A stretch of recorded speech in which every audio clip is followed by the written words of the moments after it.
اور افطاری کا کھانا سحری تک ہضم نہیں ہوتا، پر نہ دونوں کا ہی کھاونا کہتا بھوک نہ لگے۔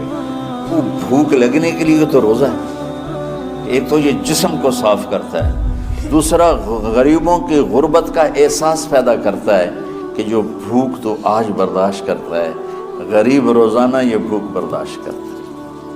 تو اللہ کے غریب بندوں کی خدمت کر، ان تک اپنے مال پہنچا، اپنا اللہ نے دیا ہے تو ان کو بھی اس میں شریک کر، قبر میں لے جائے گا۔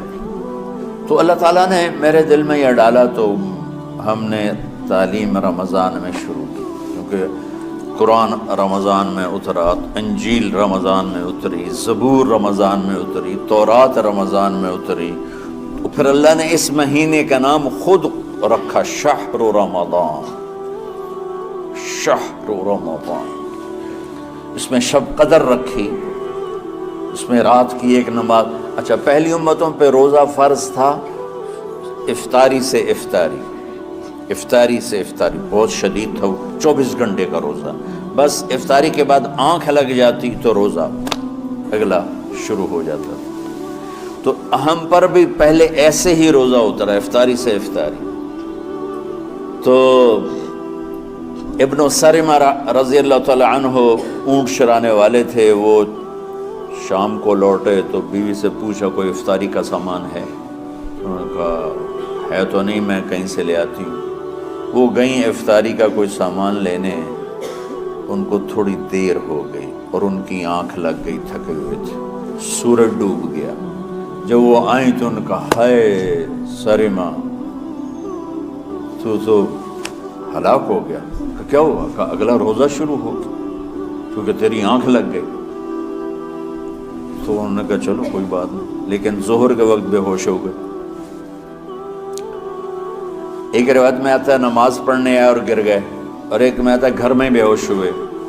تو جو بھی صورتحال تھی اللہ کے نبی کو پتہ چلا۔ کیا ہوا سرمہ کو؟ کہا جی وہ افطاری کر نہیں سکے تو روزہ شروع ہو گیا تو بے ہوش ہو گئے۔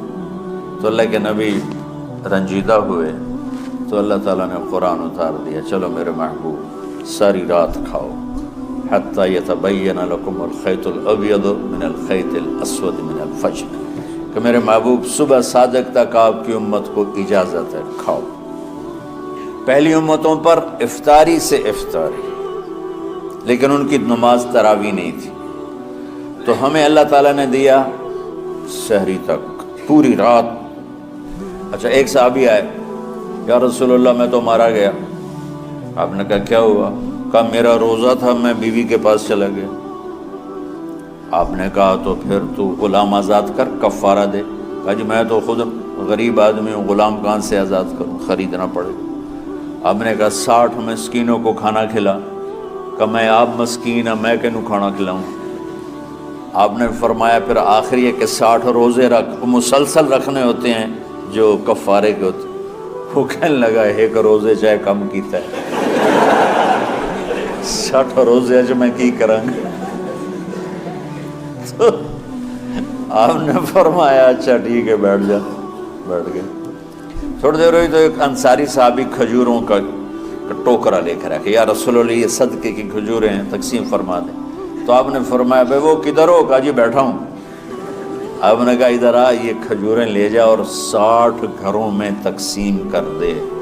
سبحان اللہ، اللہ نے اس امت کو لاڈ لڈائے ہیں، یہ اللہ کی لاڈلی امت۔